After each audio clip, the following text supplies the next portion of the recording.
ओम नमः पार्वती पते हर हर महादेव. Good morning guys. आजच्या दिवसाची सुरुवात आपली 10 वाजता झाली आहे. कारण रात्री थोडं लेट झोपलो, व्हिडिओ एडिटिंग करत होतो, त्यामुळे उठून फ्रेश वगैरे झालो. त्याच्यानंतर थोडासा वर्कआउट केला आणि आंघोळीसाठी पाणी गरम करायला ठेवलं. पाणी गरम होत होतं तोपर्यंत सगळे कामं आवरले, भांडे कपडे. मग आंघोळ वगैरे करून मस्त फ्रेश झालो. तर गाईज आंघोळ वगैरे करून आत्ताच रेडी झालोय आणि आता खूप डेंजरची भूक लागली आहे. तर बाहेर जाऊन काहीतरी पहिले खावं लागेल. तर आता बाहेर जाऊ. आणि चालता चालता समजलं, नाशिकचं वातावरण एवढं खतरनाक आहे ना.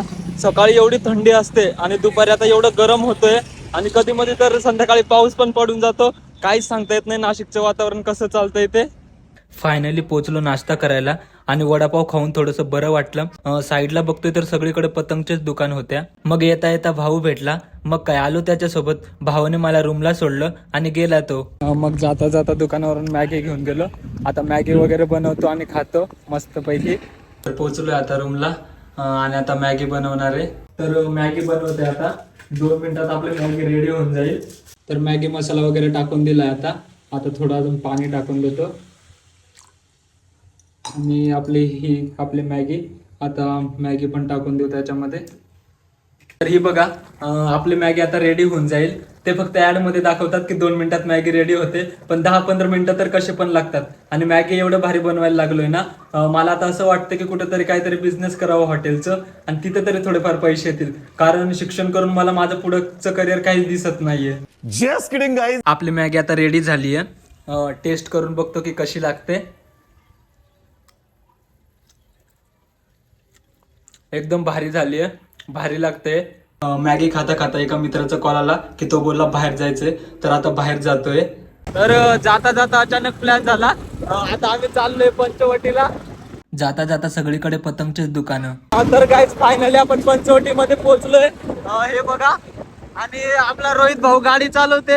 हे रोहित भाऊ पोरी नको बघू, पोरी समोर बघ, समोर गाडी चालवली. तर फायनली आपण पोहोचलोय आणि आज मकर संक्रांत असल्यामुळे एवढी जास्त गर्दी इथं खूपच. आणि पोहोचलो गंगा नदीच्या काठाला. नदीचे नाव तर गोदावरी आहे, पण सगळे तिला गंगेच म्हणतात. मग हातपाय धुतले. तर आता चाललोय दर्शनाला. बघू शकता तुम्ही, भाऊक भक्तांची गर्दी खूपच होती, कायच सांगू. तर खूपच मोठी लाईन आहे. ही बघा. आणि रोहित भाऊ पुढे गेलेले आहेत. त्यानंतर महादेवाची पूजा केली. ओम नमः पार्वती पते हर हर महादेव. तर दर्शन वगैरे घेऊन आता परत चाललोय. मध्ये व्हिडिओ तर नाही घेऊ दिला, कारण मध्ये व्हिडिओ नाही काढू देत ते. त्याच्यानंतर आलो परत गंगेच्या काठाला. पंचवटी नाशिकमधील एक पवित्र ठिकाण आहे, जेथे गोदावरी नदीच्या काठावर 5 वडाच्या झाडाचा समूह आहे, म्हणून याला पंचवटी म्हणतात. पंच म्हणजे 5 आणि वटी म्हणजे वडाचे झाड. 5 वडाच्या झाडांमुळे हे नाव पडले. हे ठिकाण रामायणाशी संबंधित असून भगवान राम आणि सीता लक्ष्मण वनवासात इथे राहिले होते, ज्यामुळे याला विशेष धार्मिक महत्त्व आहे. काळा मंदिर आणि सीता गुफा हे येथे प्रमुख आकर्षण आहेत, जेथे रामायणातील अनेक घटना घडले मानले जातात. त्यानंतर जाता जाता शंख दिसले. मी वाजवून थकलो, पण काय वाजला नाही माझ्याने. मग तिथे एक दादा भेटला, त्याला वाजवायला लावला. शेवटी त्याने वाजवलाच.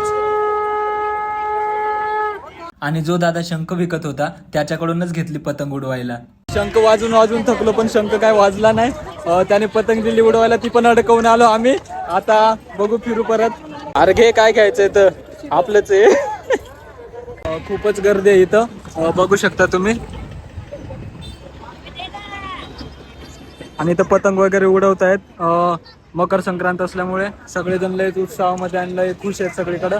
आपण पण खुश राहा. परत दुसरीकडे शंख दिसले. मग काय परत वाजवून बघितलं, पण काय वाजला नाही. मग दादा बोलू लागला,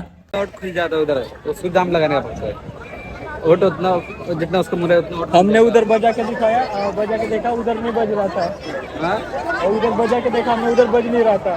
नहीं बज रहा था, क्या पता क्या हो गया, बज ही नहीं रहा था वहाँ पे.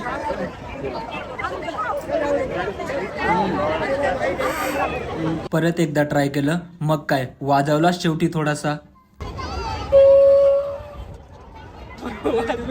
2दा शंख वाजवून बघितला, थोडासा वाजला फक्त. त्याच्यानंतर काय नाही. पुढच्या वेळेस येऊ ना, युट्यूबला शिकून येतो, प्रॅक्टिस करून येतो, तेव्हा एकदम भारी वाजवेल.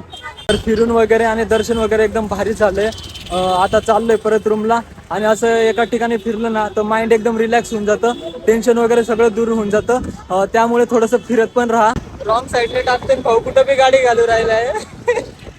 पण आम्हाला त्याच्यावर विश्वास आहे. भाऊ आम्हाला कधी पाडणार नाही ते माहिती आहे आम्हाला, म्हणून चालव जशी चालवायची तशी चालू देते आम्ही त्याला. आता चहा वगैरे प्यायला थांबलोय. रोहित भाऊ लाजतोय इथं चहा प्यायला. चहा वगैरे पिऊन परत चाललोय आता रूमला. तर आता पोहोचलोय रूमला. आणि सकाळचं काय नाही, फक्त मॅगीवरच आहे. तर आता लय भूक लागली आहे. तर आता खिचडी वगैरे बनवून खातो. तर आता खिचडी वगैरे बनवते. हे बघा खिचडीसाठी साहित्य सगळे रेडी करून ठेवलंय. आता खिचडी वगैरे टाकून देतो. तर खिचडी बनवायला ठेवून दिली आणि खिचडी होते तोपर्यंत आता थोडासा आराम करतो, कारण फिरून फिरून खूप दमून गेलोय. खिचडी वगैरे ठेवून थोडीशी स्टडी करत होतो, तेवढ्यात बाहेरून आवाज आला. तर ते लाडू घेऊन आलेले, खूप क्यूट होते सगळेच्या सगळेच. तर आता आपली खिचडी पण रेडी झाली असेल. ही बघा झालीचे खिचडी रेडी. आता जेवण वगैरे करून घेतो आणि झोपतो निवांत. तर गाईज या जेवायला. भारी बनली आहे, भारीच बनवतो तसं मी. तर आता जेवण वगैरे झालंय आणि आता झोपेल निवांत. आणि हा व्हिडिओ तुम्हाला कसा वाटला ते कमेंटमध्ये नक्की सांगा. आणि जेवढा शेअर करता येईल तेवढा शेअर नक्की करा. आणि जर तुम्ही चॅनलवर नवीन असाल ना, तर चॅनलला लवकरात लवकर सबस्क्राईब करा आणि थोडा सपोर्ट करा. भेटू आता पुढच्या व्हिडिओत.